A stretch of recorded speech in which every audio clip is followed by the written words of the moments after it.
back to the channel. Welcome to the channel. It's been a minute since I've posted literally anything on my YouTube channel. I'm going to give this a shot and do a podcast video show. So that way we have the visual and we also have the podcast. So if you're listening to the podcast, welcome back to the podcast. Welcome to the podcast. I'm trying something new. So there is a video show available for this episode. This may be how I record going forward, but I'm just experimenting. I've been wanting to start back up my YouTube channel for some time now. So I feel like this is kind of like the easiest way to do it because I'm already doing a podcast. Welcome back to the show. This episode is all about carbohydrates and how to use them to support your goals when it comes to fitness, when it comes to, your nutrition, your overall health, how to actually use carbohydrates to support your goals. They have a bad reputation when it comes to achieving your fitness goals. And we're going to talk a little bit about why that is. They're often blamed for weight gain, which is partially true. Overconsumption of carbohydrates is what we're looking at when it comes to weight gain. Usually carbohydrates are the culprit when it comes to weight gain. We are consuming way too many carbohydrates. And then we need to back off a little bit if our goal is weight loss, or if we're noticing that we're gaining weight, an undesired weight. Usually carbohydrates are the culprit. So that, I think, is why they get a bad rap and why they have such a bad reputation when it comes to nutrition. But our body actually needs carbohydrates, and it needs a good amount of them. So first things is because of overconsumption. That's why they get a bad reputation. People are eating way too many carbohydrates. And then we're going to talk about how to kind of move away from that and make sure that we're getting the right amount of carbohydrates. So I'm going to give you some tips and tricks on that as well. The second reason why I think carbs have a bad reputation is because of water retention. So you may or may not know when you consume carbohydrates, you tend to hold on to water. So every time you consume 1 gram of carbohydrates, I think there's something like 3 to 4 grams of water that comes along with that amount of carbohydrates. So for every 1 gram of carbohydrates that you consume, you're also consuming 3 to 4 grams of water, which can lead, especially if you are over consuming carbohydrates, it can lead to water retention or bloating. And that's obviously going to lead to extra weight gain. And the third reason why I think carbohydrates have a bad reputation is because of mindless eating. Now, if you just want to think about some of your favorite snacky foods, what types of, nutrients, macronutrients are in that food? Most of the time, it's going to be carbohydrates, right? So those tend to be the foods that we lean on when we are wanting a snack, or we're just mindlessly eating at the cabinet, for example. I'm definitely guilty of this. I've pulled out crackers and just stood there and, just ate out of the box, right? So those types of snacks tend to be very carbohydrate heavy. And those particular ones like crackers, chips, things like that, cookies, tend to be those refined and processed carbohydrates, right? Very sugary, high in sugar, very low in other nutrients that your body needs. So it's very easy to mindlessly eat those things. That's why carbohydrates get a bad rap. We're going to talk about why cutting out carbs is not the answer. A lot of times I think when people are going for their fitness, nutrition, they have a goal in mind, and maybe it's fat loss or weight loss. The first thing that they want to do is cut carbohydrates. We're going to talk about why you may not want to go with that approach and maybe go with a more sustainable approach when it comes to cutting carbohydrates. So why do we need carbohydrates? The very first thing is brain function and your central nervous system. So your brain and your central nervous system relies on carbohydrates in the source of glucose for energy and to function. So when we cut out, when we go keto, for example, when we're eating virtually no carbohydrates, Your brain and your central nervous system have a very hard time with that because that's its primary source and that's its preferred source of energy. And when we cut out too much of our carbohydrates, it's very hard for your body to produce that energy. So definitely very important for maintaining energy throughout the day, through just getting through the day, right? Just normal body functions, but also, doing things like making decisions. Like we make something like 35,000 decisions a day. And when we're not eating carbohydrates, things like that, like we might feel depleted, and it becomes a lot harder to maintain normal daily functions without the right amount of carbohydrates. The last reason that you definitely want to make sure that you're getting enough carbohydrates in your diet is exercise. So your body uses carbohydrates during and after exercise to both fuel your exercise and to help you recover from your exercise. So your muscles store carbohydrates in the form of what's called glycogen. And when you start to exercise, when you're lifting, for example, that is the primary source of fuel that your body uses to help you get through your lifting session or your training session. After you exercise, your body is really looking to replenish that glycogen so that your body can start to restore your muscle tissue from the damage that you did on your muscle tissue when you were exercising. After our session, your body is looking for a way to replenish that and then make your muscles stronger or even better, right? So glycogen is a huge part of that.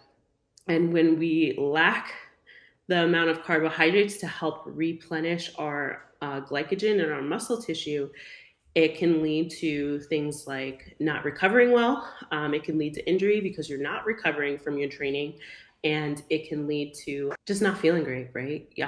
We're not going to be able to perform the same way we did in the next training session because we're not recovered from the previous training session. We definitely want to make sure that we're getting enough carbohydrates in our diet. Yes, we want the right amount of carbohydrates in our diet, but what happens when we overconsume carbohydrates?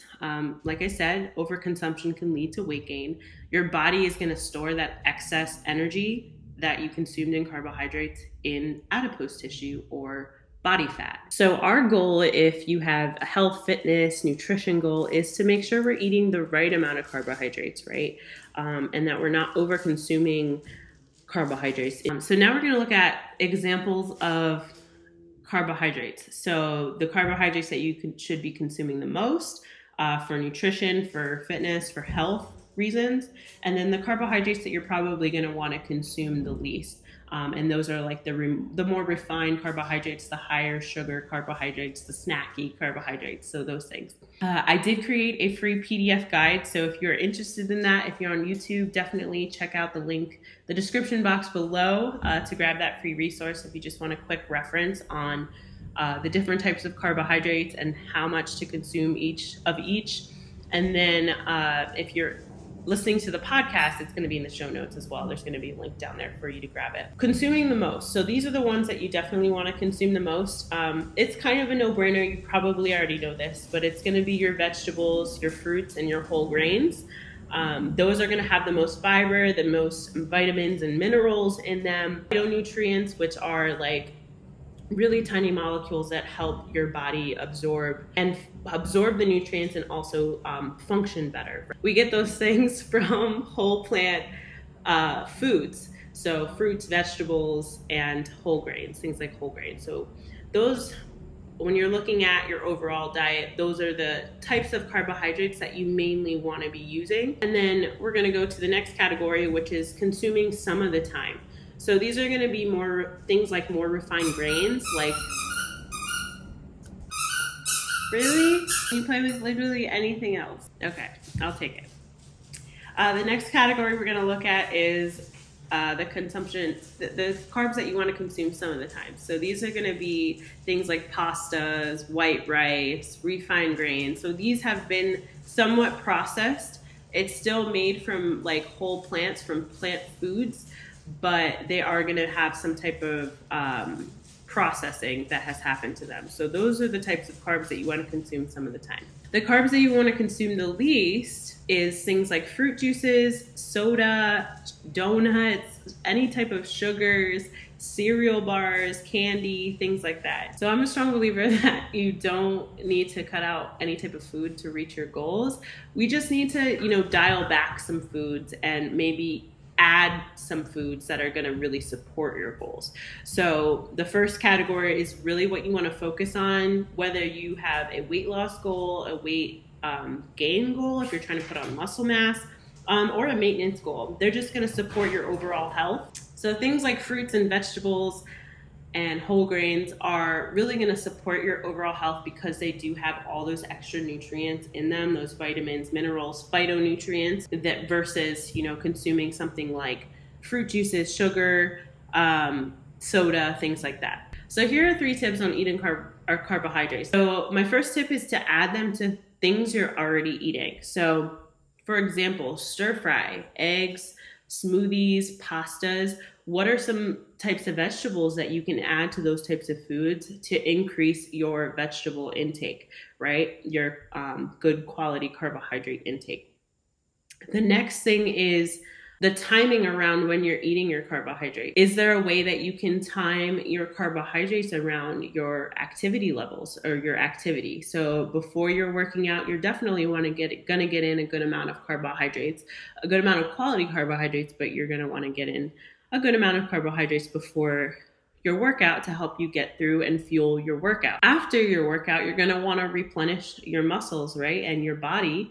So you definitely want to have a good carbohydrate source in whatever meal you eat after you work out. And this is not to say that you have to avoid carbohydrates the rest of the day, but I think that your heaviest meals with carbohydrates should be around that workout time. And if you're not currently exercising, then just evenly spreading out your carbohydrates throughout the day is fine. And also just, again, looking for those more quality carbohydrate sources at most of your meals should help with the consumption of carbohydrates. The last thing that I'm going to say is mindfully eating your carbohydrates and your meals in general. So portioning out your carbohydrates. So the example I said at the beginning of this show, mindlessly eating at the pantry, which is something that I'm definitely guilty of.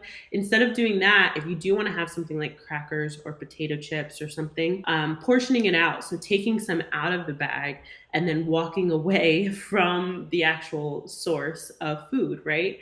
And just enjoying that portion. The next thing would be to put your phone away. So this goes for meal times, this goes for snack times, really paying attention to your body and enjoying the food. So being very present with what you're eating. A lot of times when we mindlessly eat, that connection between our brain that tells us whether or not we're full or satiated and our stomach is disconnected because we're not paying attention.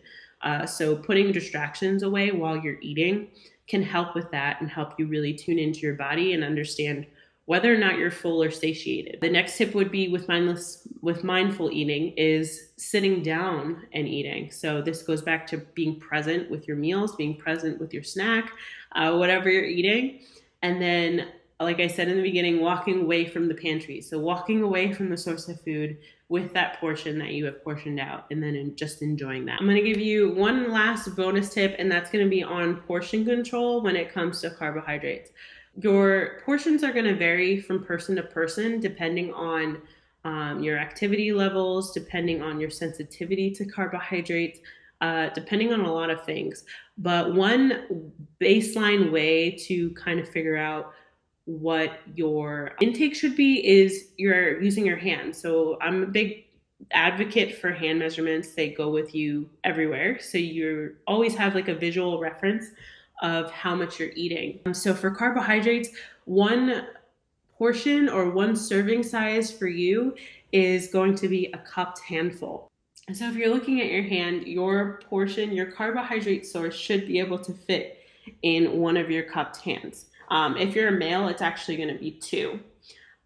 Sorry, females, I know it sucks. But again, your activity levels are also going to determine whether you need more or less.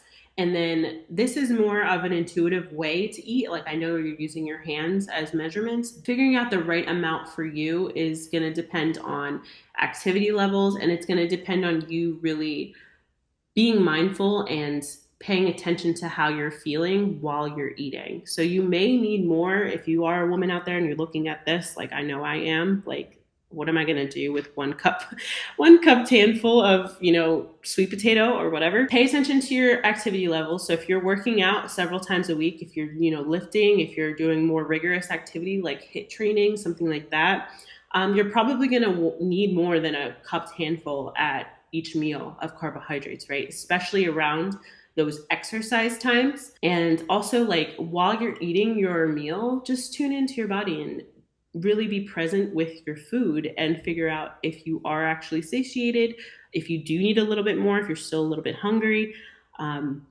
It's going to take a little bit of practice. This is not something that happens overnight, but if you continue to do it, you'll start to figure out the right amount of food for you. So that's going to be it for this episode. Thank you for watching. Thank you so much for listening. Be sure to grab the free PDF guide below either in the show notes or in the description box, just as a quick reference on different types of carbohydrates and some tips and tricks for getting in the right amount of carbohydrates to support your goals. Thank you so much for watching. Thank you for listening on the podcast. Be sure to share this episode if you found it helpful, and be sure to subscribe for upcoming episodes. All right, I'll see you next time. Bye.